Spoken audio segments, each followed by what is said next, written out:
Marley was dead, to begin with. There was no doubt whatever about that.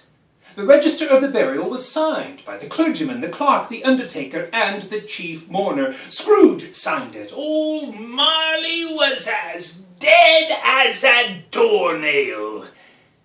Mind, I don't mean to say that I know of my own knowledge what there is particularly dead about a doornail.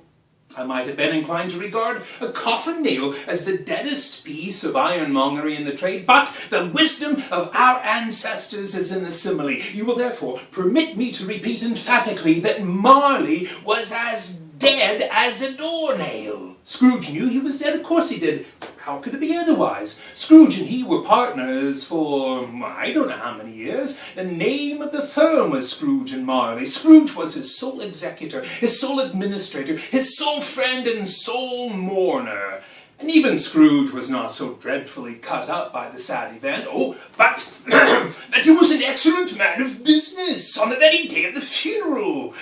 Scrooge never painted out old Marley's name. There it stood 7 years afterwards above the old warehouse door, Scrooge and Marley. Sometimes people new to the business called Scrooge Scrooge, and sometimes Marley. He answered to both names. It made no difference to him.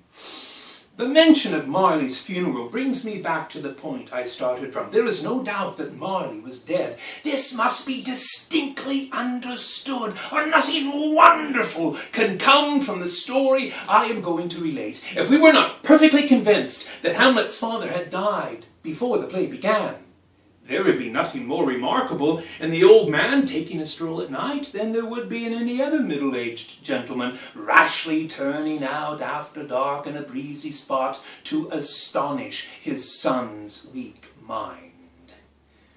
Oh, but he was a tight-fisted hand at the grindstone, was Scrooge. A squeezing, wrenching, grasping, scraping, clutching, covetous old sinner, hard and sharp as flint, from which no steel ever struck out generous fire, secret and self-contained and solitary as an oyster. Nobody ever stopped him in the street to say with gladsome looks, "My dear Scrooge, how are you? When will you come to see me?" Even the blind men's dogs appeared to know him, and when they saw him coming on, would tuck their owners into doorways and up courts, and wag their tails as if they said, "No eye at all is better than an evil eye, Doc Master."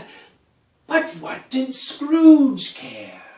It was the very thing he liked, to edge his way along the crowded paths of life, warning all human sympathy to keep its distance. Once upon a time, of all the good days of the year, upon a Christmas Eve,